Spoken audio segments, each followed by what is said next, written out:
જય સ્વામિનારાયણ। તારીખ 2/5/2026 વૈશાખ વદ પડવો શનિવાર। સદગુરુ ગુણાતીતાનંદ સ્વામી જૂનાગઢ મંદિરમાં ધર્મશાળાનું નિર્માણ કરાવતા હતા।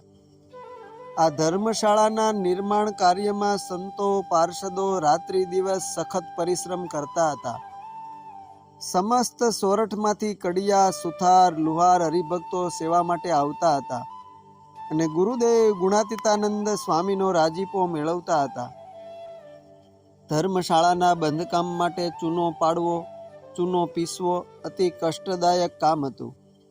હાથમાં ફરફોલા પડી જતા, આંગળીઓના ગાળાઓ સડવા માંડતા, એમાંથી પાણી નીતરતા, બળતરા થતી, છતાં સંતો પાર્ષદો હરિભક્તો દેહને ગણકાર્યા સિવાય ઉત્સાહથી સ્વામીને રાજી કરવા સેવા કાર્ય કરી રહ્યા હતા।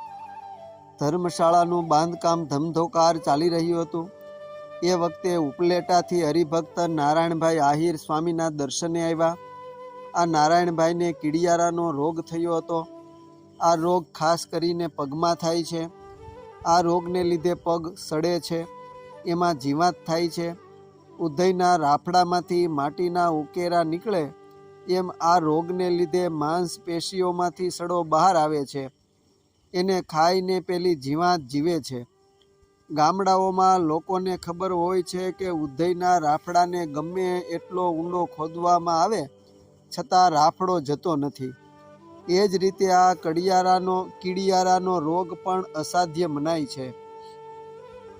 હરિભક્ત નારાયણભાઈએ ઘણા ઉપચાર કર્યા પણ રોગ મટતો નહોતો। નારાયણભાઈને થયું કે હવે તો ગુણાતીતાનંદ સ્વામી દયા કરી આશીર્વાદ આપે તો જ મારો આ રોગ મટશે, નહીતર નહીં મટે। નારાયણભાઈએ જૂનાગઢ મંદિરે આવીને શ્રી રાધારમણ દેવના દર્શન કરીને સ્વામીના દર્શન કર્યા। સ્વામીએ ખબર અંતર પૂછ્યા અને સ્વામીને આ રોગ મટાડવા એમણે વિનંતી કરી। સ્વામીએ એમના પગના કીડિયારાના રોગને જોઈને કહ્યું કે આપણે અહીં સારા વેદ છે, એની પાસે દવા કરાવીએ। એ સમયમાં મંદિરમાં બ્રહ્મચારી હરિદર્શનાનંદજી અને દ્વારિકાદાસજી સારું એવું વેદું જાણતા ને દવા કરતા। સ્વામીએ એ બેવને બોલાવીને કહ્યું કે આ નારાયણભાઈના રોગની દવા કરો। સ્વામીની આજ્ઞાથી એમણે નારાયણભાઈની દવા શરૂ કરી।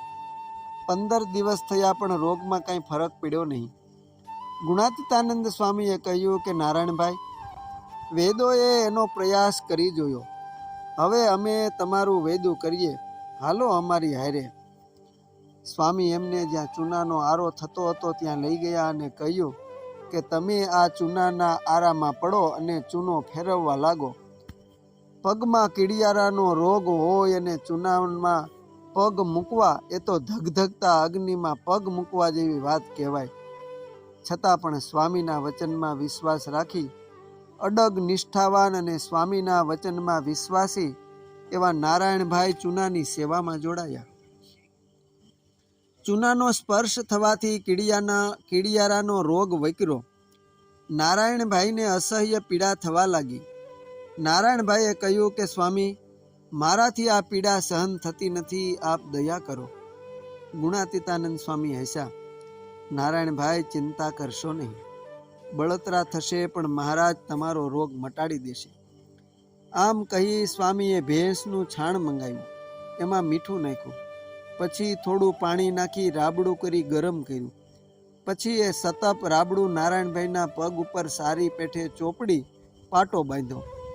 સ્વામીએ કહ્યું કે નારાયણભાઈ, આ પાટો 3 દિવસ રહેવા દેજો, ચોથે દિવસે ખોલજો। આમ સ્વામીના વાતને વિશ્વાસે નારાયણભાઈએ ચોથે દિવસે પાટો ખોલ્યો તો પગમાં રોગનું નામ નિશાન નહોતું। કીડિયારાનો અસાધ્ય રોગ ચૂનો અને છાણના પ્રયોગથી મટે એ વાતમાં કાંઈ માલ નથી, પરંતુ સદગુરુ ગુણાતીતાનંદ સ્વામીએ પોતાનો અલૌકિક પ્રતાપ વાપરીને નારાયણભાઈ આહિરનો રોગ મટાડ્યો હતો। આ નારાયણભાઈ આહિરે પણ ધર્મશાળાના બાંધકામમાં દેહ કરીને ઘણી સેવા કરી હતી। અસ્તુ, જય સ્વામિનારાયણ। સદગુરુ ગાથા ભાગ 1 માંથી।